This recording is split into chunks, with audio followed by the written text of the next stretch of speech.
चलिए जानते हैं कि इफेक्टिव न्यूक्लियर चार्ज क्या है। Effective nuclear charge is defined as the net positive charge experienced by an electron in the polyelectronic atom. Polyelectronic atom में मौजूद इलेक्ट्रॉन्स न्यूक्लियस का कितना नेट पॉजिटिव चार्ज एक्सपीरियंस करते हैं, इसे इफेक्टिव न्यूक्लियर चार्ज कहा जाता है। पॉलीइलेक्ट्रॉनिक एटम क्या होते हैं? ऐसे एटम जिसमें दो या दो से ज्यादा इलेक्ट्रॉन्स मौजूद हों उसे पॉलीइलेक्ट्रॉनिक एटम कहा जाता है। फॉर एग्जांपल स्क्रीन पर मौजूद आप देख सकते हैं कि हमारे पास फर्स्ट शेल में 2 इलेक्ट्रॉन्स इस एटम में मौजूद हैं, सेकंड शेल में 8 electrons and then third shell में हमारे पास 1 इलेक्ट्रॉन मौजूद है। ये एक पॉलीइलेक्ट्रॉनिक एटम है। जैसा कि हम जानते हैं कि न्यूक्लियस में जितने ज़्यादा नंबर ऑफ प्रोटॉन्स इंक्रीज होंगे तो उस एटम का न्यूक्लियर चार्ज भी उतना ही इंक्रीज होता जाएगा, और न्यूक्लियर चार्ज के इंक्रीज होने की वजह से ये इलेक्ट्रॉन्स को अपनी तरफ ज़्यादा अट्रैक्ट कर सकेगा, क्योंकि ऑपोजिट चार्ज जो होते हैं वो हमेशा एक दूसरे को अट्रैक्ट करते हैं, जैसे कि न्यूक्लियस पर पॉजिटिव चार्ज और इलेक्ट्रॉन्स पर नेगेटिव चार्ज हैं। लेकिन जैसे जैसे हमारे पास number of electrons in shell में इंक्रीज होते जाते हैं तो ये जो इनर शेल के इलेक्ट्रॉन्स होते हैं ये वैलेंस शेल के इलेक्ट्रॉन को रिपेल करते हैं, क्योंकि इलेक्ट्रॉन्स पर नेगेटिव चार्ज होता है और सेम चार्ज होने की वजह से ये एक दूसरे को रिपेल करते हैं। यानी इनर शेल के इलेक्ट्रॉन शील्ड का काम देते हैं ताकि न्यूक्लियस का इफेक्ट वैलेंस शेल के इलेक्ट्रॉन तक कम से कम पहुंच सके या ना पहुंच सके। इस इफेक्ट को इफेक्टिव न्यूक्लियर चार्ज कहा जाता है। इफेक्टिव न्यूक्लियर चार्ज में टर्म इफेक्टिव जो यूज हुआ है वो इसलिए क्योंकि जो हमारे पास न्यूक्लियस के अराउंड इलेक्ट्रॉन्स इनर शेल में मौजूद होते हैं ये रिपेल करते हैं वैलेंस शेल के इलेक्ट्रॉन को, जिसकी वजह से जो न्यूक्लियस का इफेक्ट होता है फुली ये वैलेंस शेल के इलेक्ट्रॉन एक्सपीरियंस नहीं कर सकते, क्योंकि ये इनर शेल के इलेक्ट्रॉन्स जो होते हैं ये इस वैलेंस शेल के इलेक्ट्रॉन को रिपेल करते हैं और एक शील्ड का काम देते हैं ताकि न्यूक्लियस का जो इफेक्ट है इस वैलेंस शेल के इलेक्ट्रॉन तक ना पहुंच सके। यानी कि इनर शेल इलेक्ट्रॉन्स की मौजूदगी में हमारे पास जो वैलेंस शेल का इलेक्ट्रॉन होगा कितना नेट पॉजिटिव चार्ज इस न्यूक्लियस का एक्सपीरियंस करेगा, इसे इफेक्टिव न्यूक्लियर चार्ज कहा जाता है। चलिए डिस्कस करते हैं effective nuclear charge trend. Periodic table में जैसे ही हम डाउन द ग्रुप मूव करते हैं तो हमारे पास एटॉमिक नंबर इंक्रीज होता है, क्योंकि नंबर ऑफ प्रोटॉन्स न्यूक्लियस में इंक्रीज होते हैं। नंबर ऑफ प्रोटॉन्स के इंक्रीज होने की वजह से हमारे पास जो इनर इलेक्ट्रॉन का नंबर होता है शेल में वो भी इंक्रीज होता है, जिसके रिजल्ट शील्डिंग इफेक्ट इंक्रीज होता है और साथ ही हमारे पास effective nuclear charge down the group decrease होता है। जबकि पीरियोडिक टेबल में जैसे ही हम लेफ्ट से राइट की तरफ अक्रॉस द पीरियड मूव करते हैं तो इफेक्टिव न्यूक्लियर चार्ज इंक्रीज होता है। वो इसलिए क्योंकि हमारे पास एटॉमिक नंबर यानी कि नंबर ऑफ प्रोटॉन्स तो न्यूक्लियस में इंक्रीज हो रहे होते हैं, लेकिन जो इनर शेल इलेक्ट्रॉन के नंबर होते हैं वो कांस्टेंट होते हैं। पीरियड के अक्रॉस याद रखिए कि हमारे पास इनर शेल इलेक्ट्रॉन नंबर जो होते हैं कांस्टेंट होते हैं। यही वजह है कि हमारे पास शील्डिंग इफेक्ट भी कांस्टेंट होता है और इफेक्टिव न्यूक्लियर चार्ज इंक्रीज होता जाता है, क्योंकि एटॉमिक नंबर तो इंक्रीज हो रहा होता है लेकिन इनर शेल इलेक्ट्रॉन के नंबर कांस्टेंट होते हैं, जिसकी वजह से इफेक्टिव न्यूक्लियर चार्ज हमारे पास अक्रॉस द पीरियड इंक्रीज होता है। जैसा कि हम जानते हैं कि किसी भी एटम में वैलेंस शेल के इलेक्ट्रॉन को at the same time nucleus अपनी तरफ अट्रैक्ट भी कर रहा होता है और साथ साथ जो इनर शेल के इलेक्ट्रॉन्स होते हैं ये इस वैलेंस शेल के इलेक्ट्रॉन को रिपेल भी करते हैं। सो इफेक्टिव न्यूक्लियर चार्ज को कैलकुलेट करने के लिए हम 2 फैक्टर्स को यूज करते हैं और सिंपली हम इक्वेशन को यूज करते हैं जिसके जरिए हम इफेक्टिव न्यूक्लियर चार्ज को इजीली कैलकुलेट कर सकते हैं।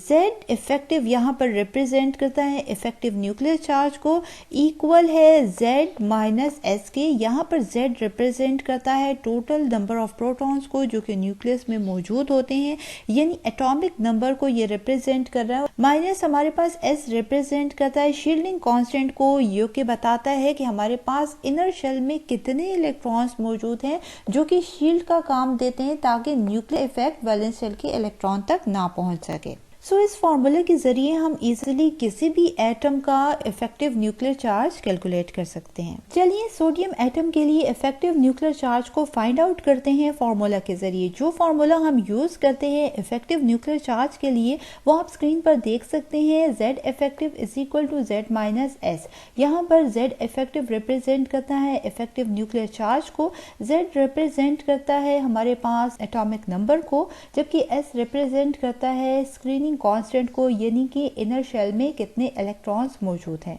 सबसे पहले एटॉमिक नंबर को देखते हैं। सोडियम जिसका एटॉमिक नंबर 11 आप स्क्रीन पर देख सकते हैं, जो कि रिप्रेजेंट करता है कि इस सोडियम एटम में टोटल 11 प्रोटॉन्स मौजूद होते हैं न्यूक्लियस में।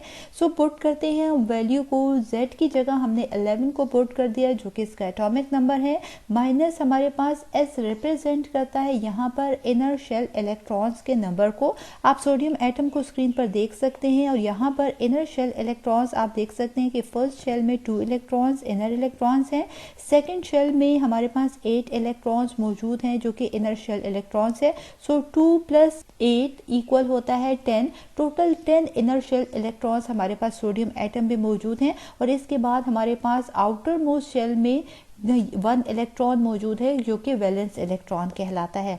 सो यहाँ पर हमने S की जगह पुट कर दिया 10 जो कि 10 इनर शेल इलेक्ट्रॉन्स है। सो इस तरीके से हमारे पास 11 - 10 इक्वल होता है +1 के, और हमने फाइंड आउट कर दिया कि सोडियम एटम का इफेक्टिव न्यूक्लियर चार्ज +1 है। चलिए फाइंड आउट करते हैं क्लोरीन एटम के लिए इफेक्टिव न्यूक्लियर चार्ज को फॉर्मूला के जरिए। स्क्रीन पर मौजूद फॉर्मूला में हम वैल्यूज को पुट करके इफेक्टिव न्यूक्लियर चार्ज को इजीली क्लोरीन एटम के लिए फाइंड आउट कर सकते हैं। यहाँ पर Z रिप्रेजेंट करता है एटॉमिक नंबर को, माइनस S रिप्रेजेंट करता है स्क्रीनिंग कांस्टेंट को, यानी इनर शेल इलेक्ट्रॉन नंबर को। सबसे पहले अगर एटॉमिक नंबर को देखा जाए तो क्लोरीन एटम का एटॉमिक नंबर 17 है। पुट करते हैं हम यहाँ पर Z की जगह 17 को, माइनस S रिप्रेजेंट करता है स्क्रीनिंग कांस्टेंट को, यानी इनर शेल में कितने इलेक्ट्रॉन्स मौजूद हैं। तो क्लोरीन एटम में आप देख सकते हैं कि यहाँ पर फर्स्ट शेल में 2 इलेक्ट्रॉन्स, सेकेंड शेल में 8 इलेक्ट्रॉन्स मौजूद हैं और ये इनर शेल इलेक्ट्रॉन्स हैं। 2 - 8 = 10। टोटल 10 इनर शेल इलेक्ट्रॉन्स मौजूद हैं और इसके बाद हमारे पास आउटर मोस्ट शेल में जो है क्लोरीन एटम के 7 इलेक्ट्रॉन्स मौजूद हैं जो कि वैलेंस इलेक्ट्रॉन्स कहलाते हैं। सो पुट करते हैं इनर शेल इलेक्ट्रॉन का नंबर जो कि 10 है। 17 - 10 इक्वल होता है हमारे पास +7 के। सो हमारे पास क्लोरीन का जो इफेक्टिव न्यूक्लियर चार्ज है वो है +7। चलिए फाइंड आउट करते हैं इफेक्टिव न्यूक्लियर चार्ज को फ्लोरीन एटम के लिए। फ्लोरीन जिसका एटॉमिक नंबर 9 रिप्रेजेंट करता है कि फ्लोरीन के न्यूक्लियस में टोटल 9 प्रोटॉन मौजूद हैं, जबकि न्यूक्लियस के अराउंड शेल्स में हमारे पास 9 इलेक्ट्रॉन रिवॉल्व कर रहे हैं। फॉर्मूले में वैल्यूज को पुट करके हम इफेक्टिव न्यूक्लियर चार्ज को इजीली फाइंड आउट कर सकते हैं। फॉर्मूला स्क्रीन पर मौजूद है जो कि Z इफेक्टिव रिप्रेजेंट करता है हमारे पास इफेक्टिव न्यूक्लियर चार्ज को, इक्वल है Z माइनस S के। यहाँ पर Z जो रिप्रेजेंट करता है एटॉमिक नंबर को और S रिप्रेजेंट करता है स्क्रीनिंग कांस्टेंट को, यानी कि total inner shell electron number क्या है। वैल्यूज को पुट करते हैं इस फॉर्मूला में। यहाँ पर Z की जगह हम पुट करते हैं एटॉमिक नंबर जो कि 9 है, माइनस हमारे पास S की जगह हमने पुट किया है इनर शेल में कितने इलेक्ट्रॉन्स मौजूद हैं। सो फ्लोरीन एटम में इनर शेल में हमारे पास 1 और 2 इलेक्ट्रॉन मौजूद हैं। इसके बाद हमारे पास वैलेंस शेल है जिसे आउटर मोस्ट शेल भी कहा जाता है और इसमें हमारे पास जो है 7 इलेक्ट्रॉन मौजूद हैं। सो यहाँ पर 2 इनर इलेक्ट्रॉन्स मौजूद हैं। वैल्यू हमने पुट कर दी 2। हमारे पास है 9 - 2 इक्वल है +7, यानी फ्लोरीन एटम का जो इफेक्टिव न्यूक्लियर चार्ज है वो +7 है। लिथियम एटम के लिए भी इफेक्टिव न्यूक्लियर चार्ज को हम फार्मूला के जरिए इजीली फाइंड आउट कर सकते हैं। वैल्यूज को पुट करते हैं फार्मूला में। लिथियम एटम जिसका एटॉमिक नंबर 3 रिप्रेजेंट करता है कि यहाँ पर न्यूक्लियस में 3 प्रोटॉन्स, जबकि न्यूक्लियस के अराउंड हमारे पास शेल्स में टोटल 3 इलेक्ट्रॉन्स रिवॉल्व कर रहे हैं। सो यहाँ पर हमारे पास Z की जगह हमने वैल्यू पुट कर दी एटॉमिक नंबर जो कि 3 है, माइनस S जो कि हमारे पास रिप्रेजेंट करता है इनर शेल इलेक्ट्रॉन के नंबर को, जो कि स्क्रीनिंग कांस्टेंट कहलाता है। सो यहाँ पर इनर शेल में 2 इलेक्ट्रॉन्स मौजूद हैं। सो वैल्यू हम यहाँ पर पुट कर दें 2। 3 - 2 इक्वल है हमारे पास +1 के। सो यहाँ पर लिथियम एटम का इफेक्टिव न्यूक्लियर चार्ज +1 है।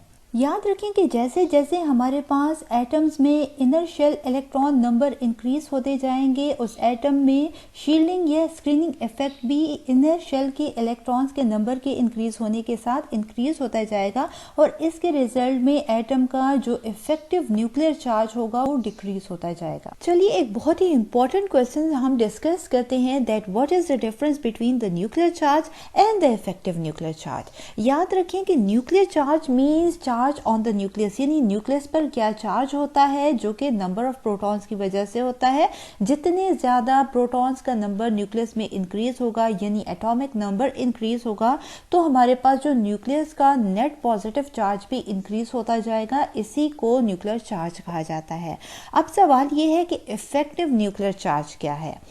अब जो न्यूक्लियर का चार्ज होता है हमारे पास इस वैलेंस शेल के इलेक्ट्रॉन तक कितना पहुंचेगा, ये कितना न्यूक्लियस इस वैलेंस शेल को इलेक्ट्रॉन को अपनी तरफ अट्रैक्ट कर सकेगा in the presence of inner shell electrons, यानी इनर शेल इलेक्ट्रॉन्स की मौजूदगी में हमारे पास न्यूक्लियस का कितना इफेक्ट वैलेंस शेल के इलेक्ट्रॉन तक पहुंचेगा, इसे इफेक्टिव न्यूक्लियर चार्ज कहा जाता है। क्योंकि हम जानते हैं कि जो इनर शेल में इलेक्ट्रॉन्स होते हैं ये शील्ड का काम देते हैं ताकि वैलेंस शेल के इलेक्ट्रॉन तक इसका इफेक्ट ना पहुंच सके न्यूक्लियस का।